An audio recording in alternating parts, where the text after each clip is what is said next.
2 years ago, it was Asian American Heritage Month, and you did something that does make me feel like I owe a debt to you. Michael Cruz Kayne, guest in person in the studio, a half Filipino friend of mine. Thank you for having me. A joy. I've been an admirer forever, since the beginning of time, since before you were born. I felt it. I felt it from the very start. You did something for me 2 years ago in your capacity as a writer for The Late Show with Stephen Colbert. This is not me repaying it in any way. Good, because this doesn't even come close. No, I'm actually using you for more content.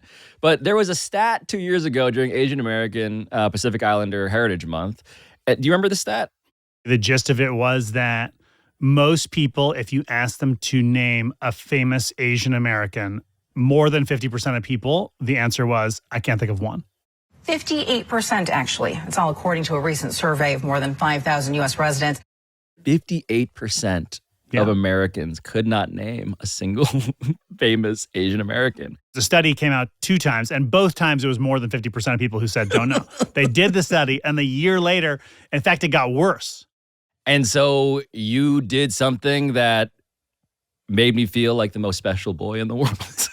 Lots of Asians, 16% of you, it's true. Lots of Asians, forgot the one Asian you knew. There's Pablo, Torre, Anna Sui, Nina Kimes, Bayor Glee, Maggie Q and Constance Wu, David Chang and Lulu Wang and Salman Khan, Rehan Salam. Look us up on Google.com. If you forget, there's always my mom. I want people to understand that you were wearing a tuxedo. Yes. And you did have a cane. I did indeed have a cane. How long did it take you to write and perform a song in which you named all sorts of vaguely famous Asian Americans, me and Mina Kimes included? Well, the answer is not very long. Well, I guess that's because as someone who is invested in the existence of Asian Americans, I am aware of many Asian Americans. But you have yourself, of course, Philippines in your blood. Indeed. But you're sort of a crypto Filipino. Okay. Which is to say that once you know that you're Filipino, it's obvious. I see my cousins in you. But you also have the ability to not at all be identified immediately as such. That's true. I definitely pass as white or as mystery race. I pass as maybe he's Turkish. Yeah. I think that we both look like, I think what scientists have predicted many people on the planet will look like in 50,000 years when everybody just intermixes. Yeah, I think at a certain point, being racially purebred will be antiquated. It'll be you're white, completely white. Ooh, yikes. We should maybe edit that out. No. We're keeping that in. We're going to lose all of our Nazi listeners.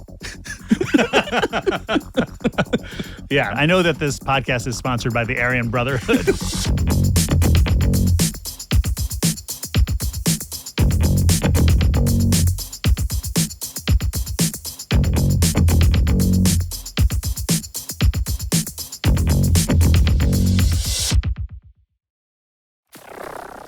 At work, I do a lot of musical things. So if there's a big, long song and dance number on the show that's pre-taped, usually I've had my hand in it in some way or another because I have a degree in musical theater. Yes. And then I try to sing in comedy stuff whenever I can. Okay, but I'm not bringing Michael Cruz Kayne onto this show because he can sing and dance and improvise and win Peabody Awards, all of which is true. I'm not even bringing him onto the show because of that study we talked about Asian American famous people, that they actually reconducted this month, by the way, and for the 4th straight year, the most common answer besides, quote, I can't think of one, end quote, was Jackie Chan, who is, not American.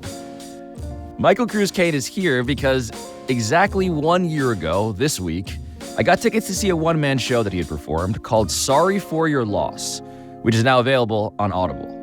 And ever since I saw this show, I have wanted to talk to Michael about it, about how he designed and architected it, how it grew out of this podcast that he used to do, how he managed to make something that felt to me profoundly risky, running the full gamut of human emotion and leaving a mark on me. unlike pretty much anything else I can recall. Sorry for Your Loss, your one-man show, which I saw here in Manhattan, was something strategic, structurally strategic, because you didn't lead with the lead. How's everybody doing? You okay? One more time, are you okay? Oh, sick. What a good group. You start with such high energy, and you come in out on stage, and you're immediately, clearly, like, going for real laughs, and you're not explicitly telling people what you yourself are struggling to figure out, like, when do I just say it? No, let's do the show now. This is the show. It's happening. It is a comedy show, but it is also sad. However, I will include, I promise, some elements of a pure comedy show. For example, sir, what is your name? Greg. Am I saying that right? Greg? Wonderful. So that is my crowd work. And I think for me, it's like, let's let them know who I am first and that this is like a safe place to be. Because the show, I mean, the title is Sorry for Your Loss, so it's not like a huge mystery what it's going to be about. But I do want people to feel at ease in the show and not feel like they have to perform the role of audience in a particular way. I almost feel obliged myself to give a disclaimer here, which is that what we're going to do here is going to be fun. If it hasn't been already, it'll get fun. Because the subject of your one-man show, which I should not delay anymore, is what? How do you elevator pitch this? The subject of my show is the death of my son. I mean, it's about grief broadly, but I wouldn't have written it if my son hadn't died. I had twin boys who were born in 2009, and one of them died 34 days after, at 34 days old. And I've been doing stand-up for a long time, and it just became the thing that I was obviously always thinking about. So I'd be doing stand-up about, you know, whatever, being Filipino or being half Jewish or the Constitution or pornography or whatever. But after a while, I'm like, I don't give a shit about that. I can't make myself care about these jokes anymore. All I can think about is what I really want to be talking about, which is my son. And so I started to try and find ways to talk about that. And the first one was at the Asian Comedy Festival in New York. And I would describe that show as horrific. People went from laughing very hard at 20 minutes of pretty good jokes. Nailing it. To going, wait, what the is happening? Like you lied to me. You can feel the room be like, oopsie daisies. So I started working on it in earnest and found like other spots that were more amenable to me doing sad stuff. And that's kind of the beginning of the journey of that show. It is about death and grief. It's called Sorry for Your Loss. You might cry. If you cry, that is fine. If you don't cry, that is rude. I was looking at the timestamp. I think you actually wait till like 28 minutes and 30 seconds before you actually say aloud the thing that you mentioned, which is that this is a show about my son dying. Yeah. I wish we talked about death more because 100% of us are going to die. Like if you look around the room right now, to your left and your right, those are pre-dead people. All of us, yeah, me too. This is just a list of some of the people who have died or will die. Just to kind of on-ramp us into this discussion. You've got you, me, Lady Gaga, it's going to happen. Martin Luther King Jr., R.I.P., Frank Sinatra, Mary Bonaldo, that was my babysitter. Martin Luther King Sr., who by inductive reasoning must have been a person. Your mom, John Hamm, Mia Hamm. I'm realizing there's a through line here. In your work, you do like listing people. Big fan of lists. But the fundamental desire that you articulate, which is I wish we talked about death more. And this is all part of the wind up to your personal experience with death. Did you have that sentiment before your son died? No, absolutely not. I didn't. I think I probably had the same desire to talk about death that any person who has not gone through something that they experienced as tragic had. So, which is, I don't want to talk about that. Yeah, a big zero. Yeah, which is, I would absolutely, I have no interest in discussing this subject. But once you are affected by some kind of tragedy or loss, I don't want to say you, I became very aware of the fact that obviously this has happened to many, if not most people, have felt some version of this, and they're just keeping it quiet. And when my son died, tons of people that I knew, and I thought very well, would approach me or message me and say, I never told anybody this, but, and then some horrific story. And you're like, oh, like, I've been playing basketball with this guy twice a week, every week for 5 years, and I did not know this. Like, I know so much about this guy, and he doesn't tell anybody this. And so you're like entered into this community, and it's just so weird that not everyone's in it.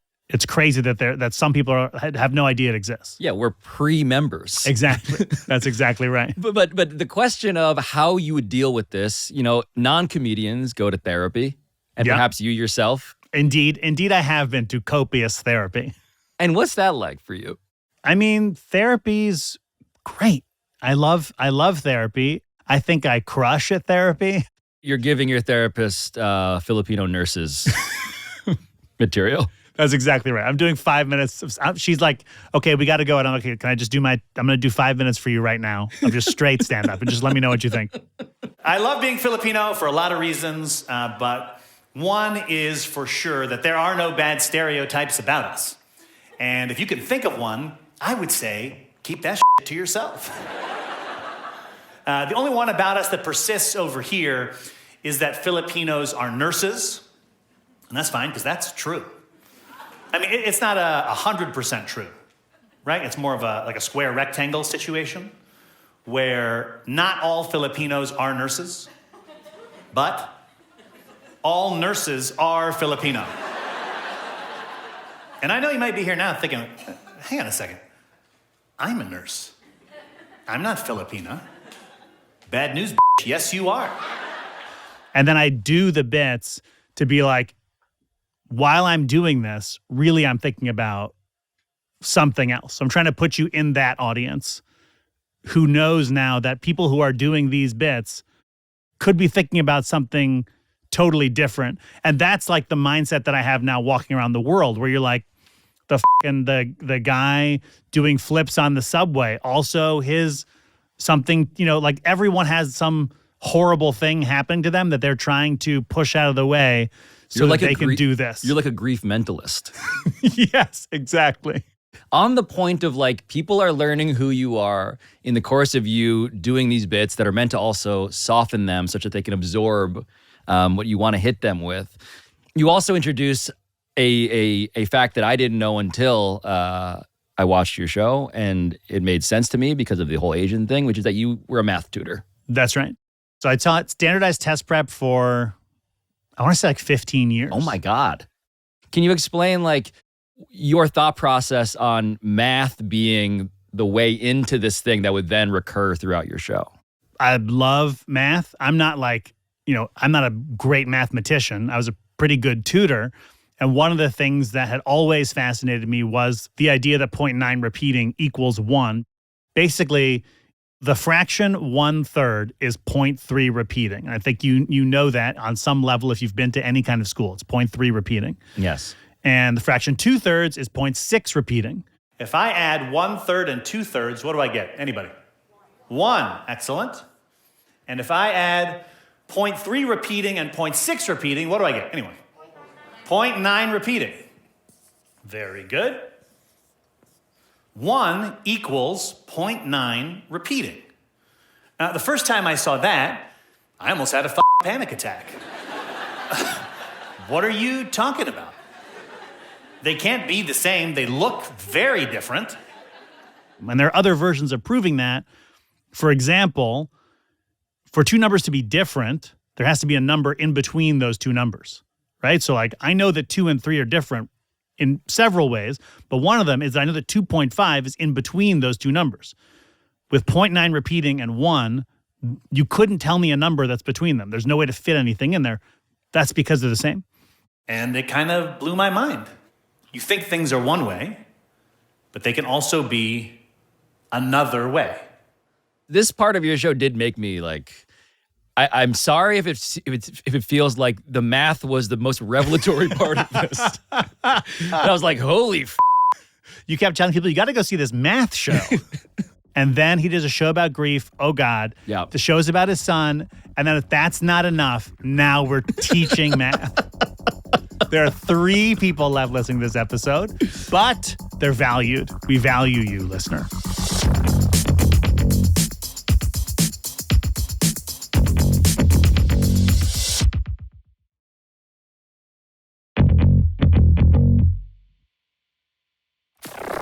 The question then of like, okay, I'm going to introduce the premise. We're at the 28-minute mark, right? And it's like time to actually say the thing.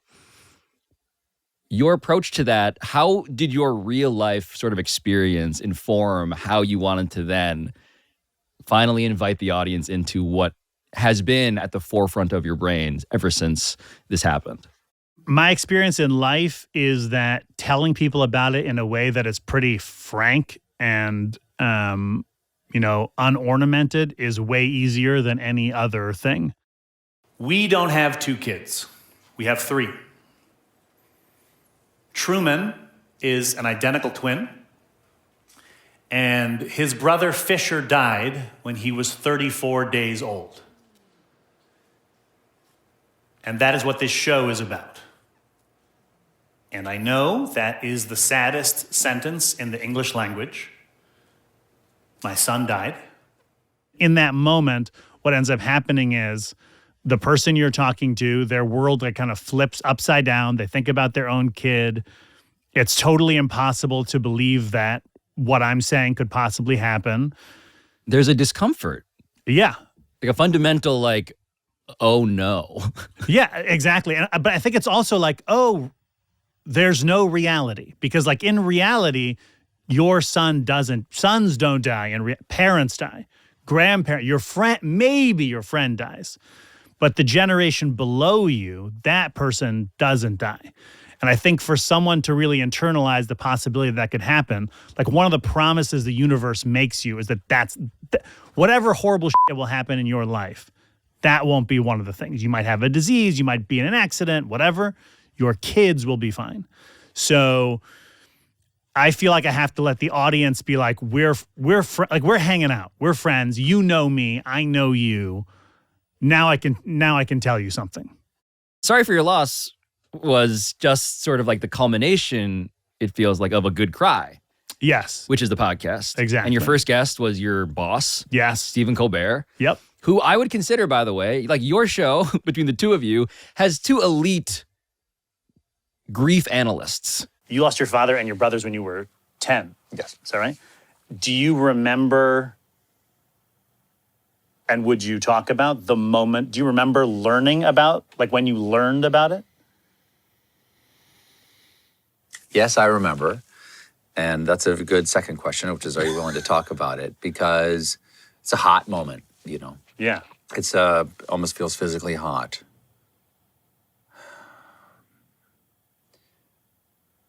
I was told to not take the bus home from school. My brother Billy picked me up, and he took me home. And I went in, and he said, "Mom's upstairs." And I looked over into the living room as I went up, and a couple of my siblings were in there who didn't live at home.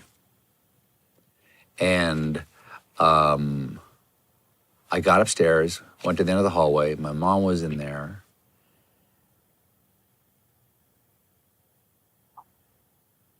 And she was lying on the bed as if she'd been thrown there.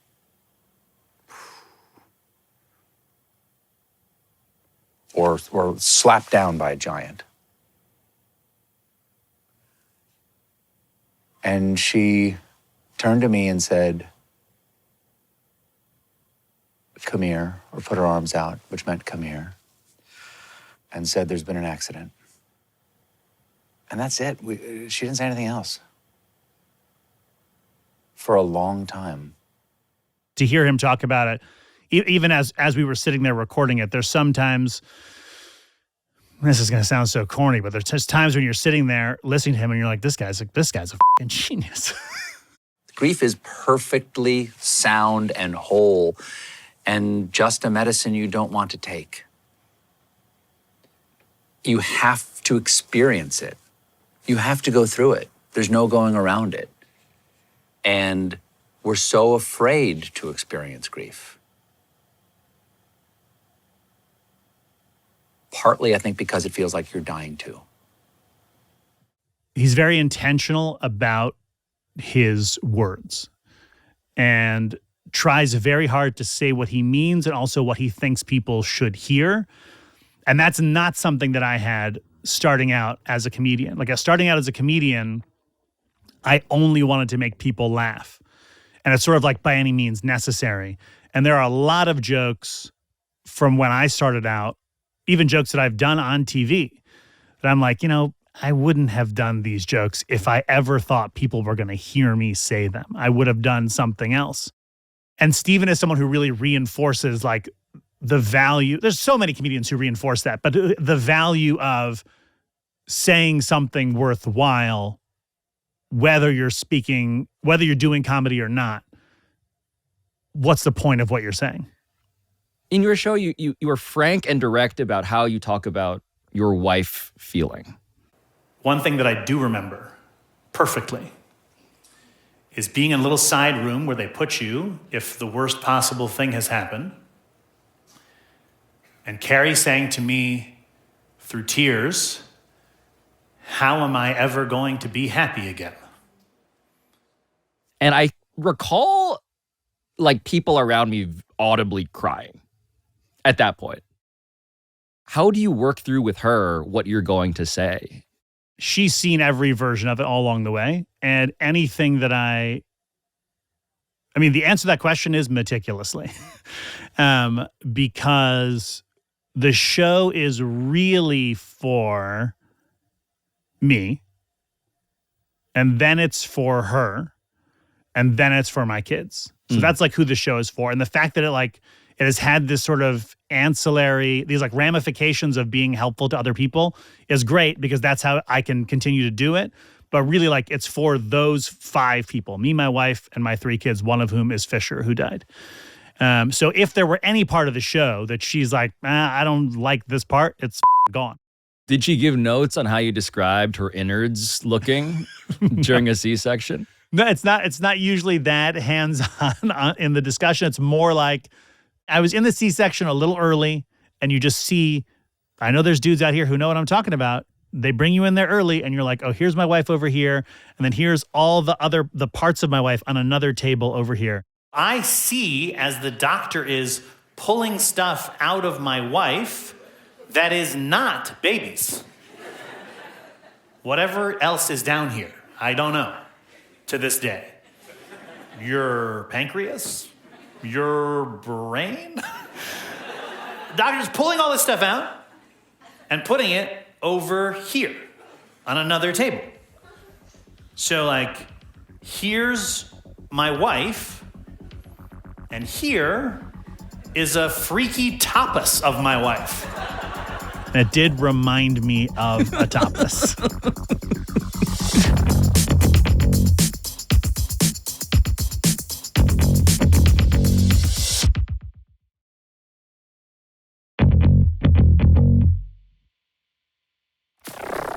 It leads us to a thesis that you make, that you launch in your show about, I guess, why we're bad at talking about death and why we're bad at processing grief. For most of modern history, grief was very public. Ritual wailing, the death wail, keening, just a bunch of ladies screaming. That was totally normal all over the world. You'd be living in the woods, have 12 kids, 7 of them die, and everyone's like, yeah, no shit. If you got sick, you just died. Runny nose, you're dead. Headache, dead. Rash, dead. So grief was terrible, but it was normal. So who do you blame for why the people around you are so clumsy? I mean, one of the things I put forth in the show is that science has gotten so good that it's so hard to die. Now, when you get sick, you don't go to your priest, you go to your doctor. You don't get sicker, you get better. And once people stop dying, death isn't normal anymore. It's not inevitable. It's a failure. It's a shame. So we don't talk about it. We keep our grief to ourselves. In my mind, I imagine like a sci-fi future in which like you have to try to die. Like you have to pay to get your way out.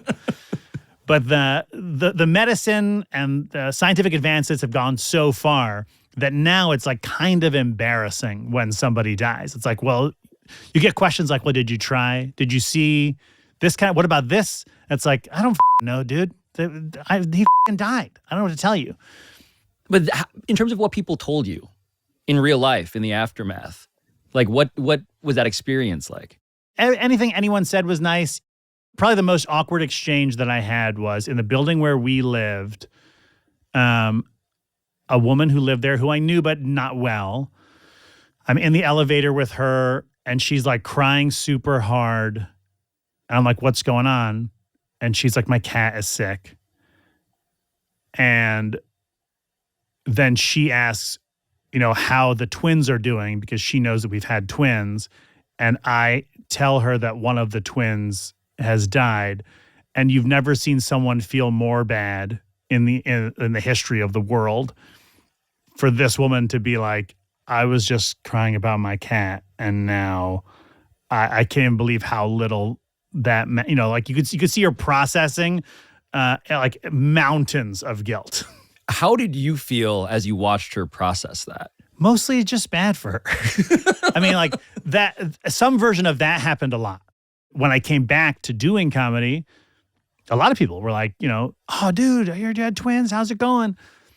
And for a very brief time, I would just be like, oh, it's great. Because like, what am I going to do?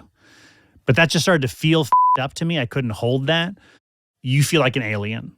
Because I'm like in this world and no one here understands what the I'm talking about. No one could possibly understand it.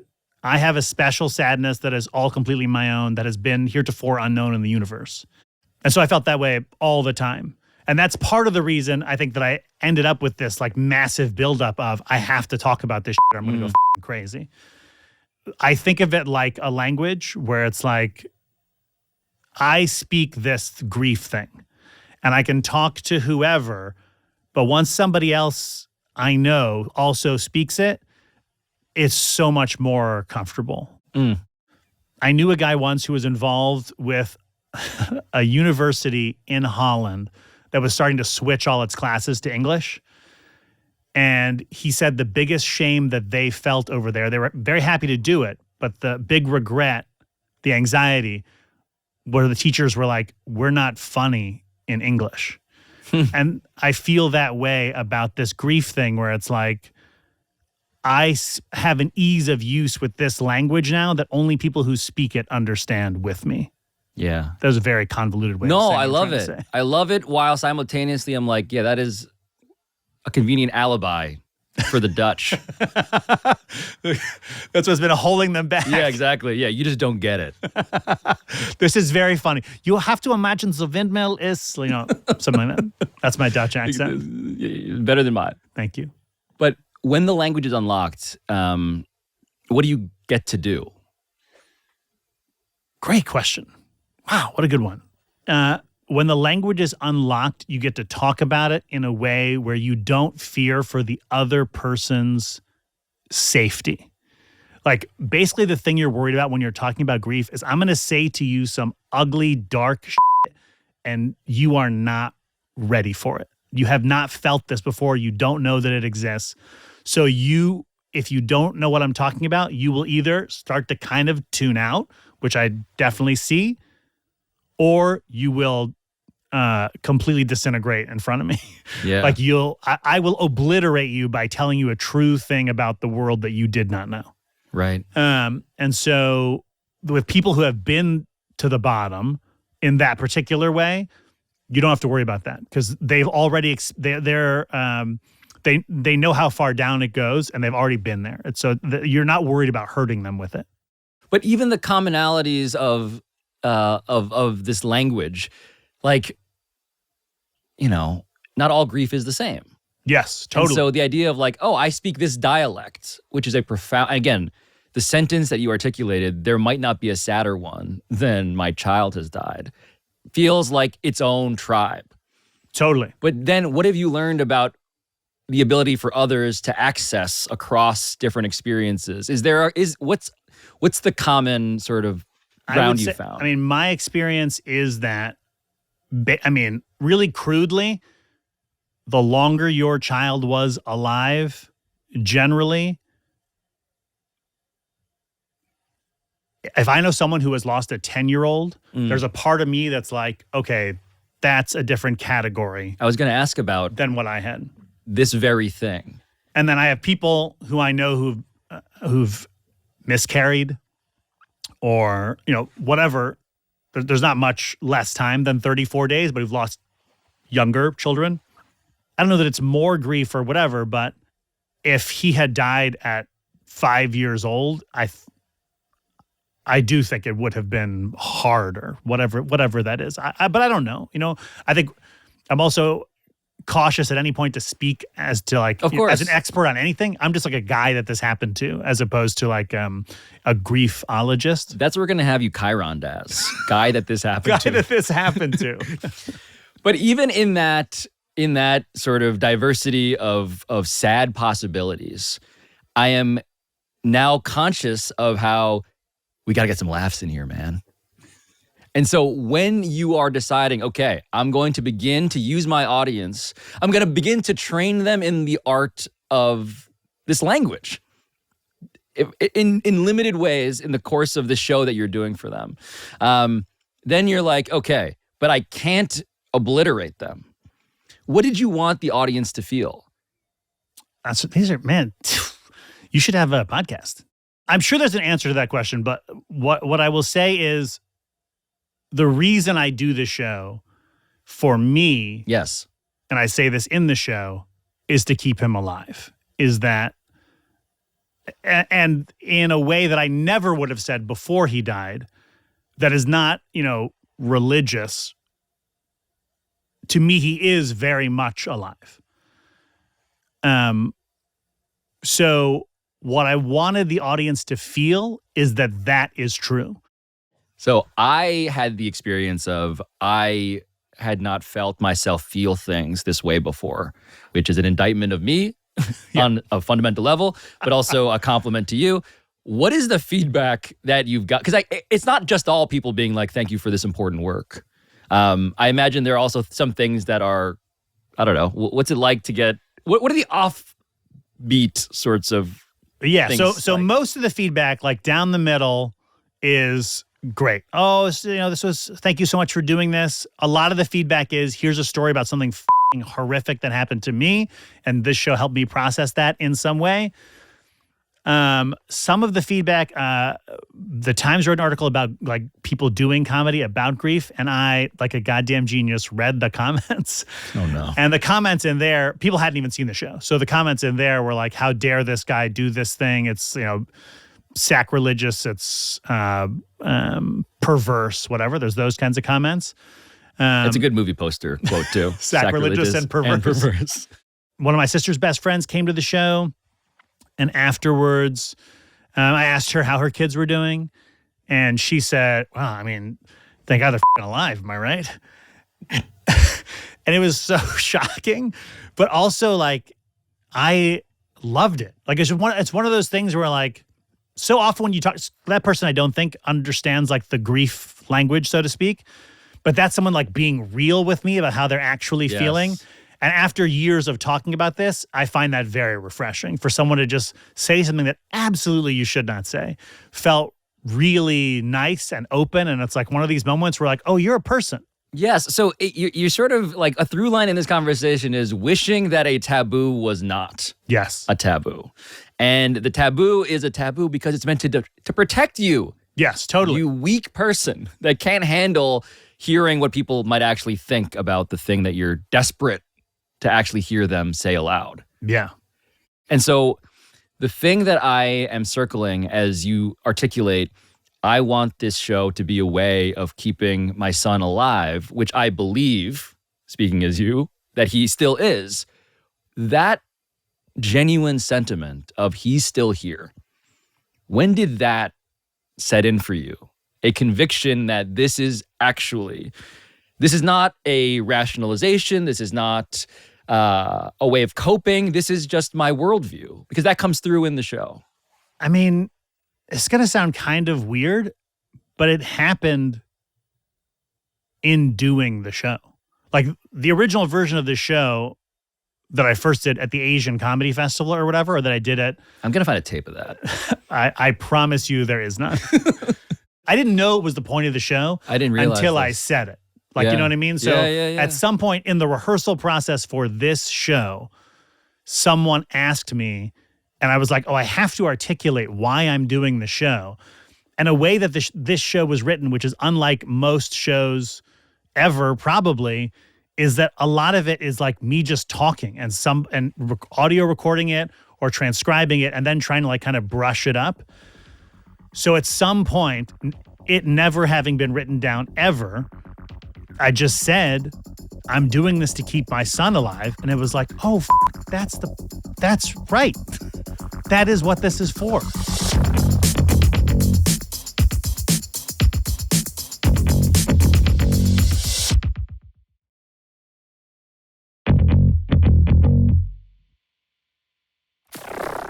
The math connecting to this realization, the idea of one thing can be this and also that.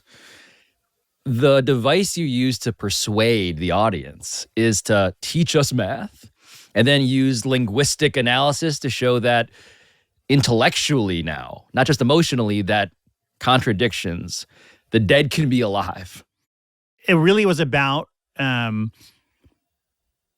trying to be myself. And so as someone who had tutored for 15 years, those were like principles that I had always taught to my students about like, and I think it's about a little bit about my worldview, which is like, don't be so sure of things. Be open to the idea that it could be something else. You know what I mean? You think that, well, I mean, this is why I say this in the show 100 times, but you think things are this way, and they might be. They might be this way, but they might also be a second, a third, a fourth. There might be many ways all at once. And the math is an example of that.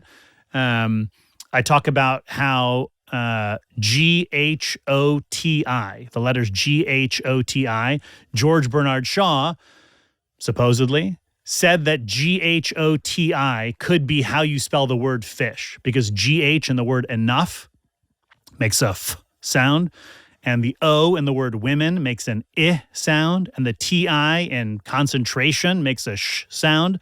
So you get sh, fish, out of G-H-O-T-I. But of course, if you saw that written on a blackboard somewhere, you'd be like, that's a nonsense word. And it is. But it's also, according to the rules of phonetic English that you either know, actually, or that you know in your blood, it's fish. That is fish. It's that. Which happens to also be your nickname. Yes, my son's name is Fisher, and Fish was what we would call him. As a structural device, you are dropping these breadcrumbs that you then pick up at the end. And the quantum physics, is there a way to summarize the quantum physics here? I barely understand it myself, but the idea basically, and if you're listening to this and you're a particle physicist, and I say this in this show, just don't correct me. In quantum physics, they hold that under the right conditions, everything can be both a particle and a wave. A particle is in one place, right? We're here, now. But a wave, which is also you under the right circumstances, can be in multiple places, crashing on shores, simultaneously, everywhere. We are not just particles. We are waves. We are not just where we are. We are everywhere. My son was not just a particle. He was a wave. His life, however short it was, leads to me being here, something you will remember, I hope. Things can be one way, but they can also be another way. That's the climax of this idea of things being one way and another way that sort of convinces me that my son could be this thing that you can hold, but he could also be this thing that's in motion. He could be here, but he could be everywhere, just like everyone and thing is. And it may sound like complete bullshit, and that's fine if it does, but it's something that I have become convinced of in the last 14, 15 years. When you are at the end of the show and you use silence, you use negative space, pauses in an extraordinarily affecting way. The audience, are you hearing what they're doing? What has been the range of responses from the audience when it comes to that? Well, the full range, people have all kinds of reactions to silence. I mean, mostly in the show, you feel like they have a reverence for the subject, so they're pretty quiet. There's a lot of audible crying. I want you to have the space to just be sad about this. I don't want to protect you from the feeling. I don't want to drop you in it with no safety around you. I want you to feel like you're safe, but I do want you to experience what it is to be sad and just live with that for a little bit. It's okay to go, oh, I'm scared right now, and not have me immediately pop out and hit you with 10 jokes in a row before I do it again. Obviously the show is a comedy, and there's lots of times in it that are, I think, very funny. But there are also times when, if I'm doing my job right, you will really be affected by what has happened. And I hope that you are. And I think that people are. My favorite hypothetical, though, is someone in the audience in that big sort of crescendo at the end, and they just do something that is not appropriate. Oh, we definitely had somebody farted during one of those, for sure. For sure, a long, low fart. That's one that has happened. Do you know what you want to do next? Do you feel obliged to do something different? I think it's really artistically, I'm just trying to find what interests me and pursue that. I think a lesson that I have learned is to follow what seriously interests me as opposed to what I think other people will think is funny. I don't know if you know the comedian Jacqueline Novak. Yeah. She did a show about blowjobs. That's yes. one of the most brilliant I watched it. Singular shows I've ever seen. I saw it a couple times live. I watched it on Netflix. Another single topic comedian. Yeah. Yes. What is the penis to me? What is its nature? It's responsive, it springs up under certain conditions. That's why I think it has the soul of an artist, What's cool to me about that is that only that person could do it. Nobody else could possibly have come up with this show. And so I hope to only make things that are like that. That's like someone sees me do stuff and they're like, you're talking about that guy, because no one else will have this joke or this perspective or this style. That's what I want to be. Yeah. So just to be clear, the way you wanted to end our conversation about your son, who has passed away, is Jacqueline Novak's show is incredible. It is incredible. I want to do the blowjob thing. Whatever that means. No, don't call it that. Michael Cruz Kayne, a man who is many things: Filipino, Jewish, potentially Turkish. Handsome, you were going to say, probably? Also that, insofar as you are fractionally like me, ethnically speaking. Thank you for being happy to talk about this. And also, I would have to imagine, as you said before, fundamentally sad as shit in the process. I really, really, really appreciate you taking the time. Thank you for having me. And to anyone listening to this, thank you for listening. Doing this has meant a lot to me. Yeah, man. It's really, really good. Thank you. Beautiful.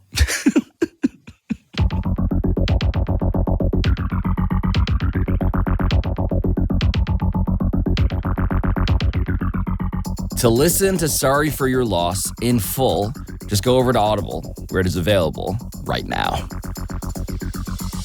This has been Pablo Torre Finds Out, a Meadowlark Media production. And I'll talk to you next time.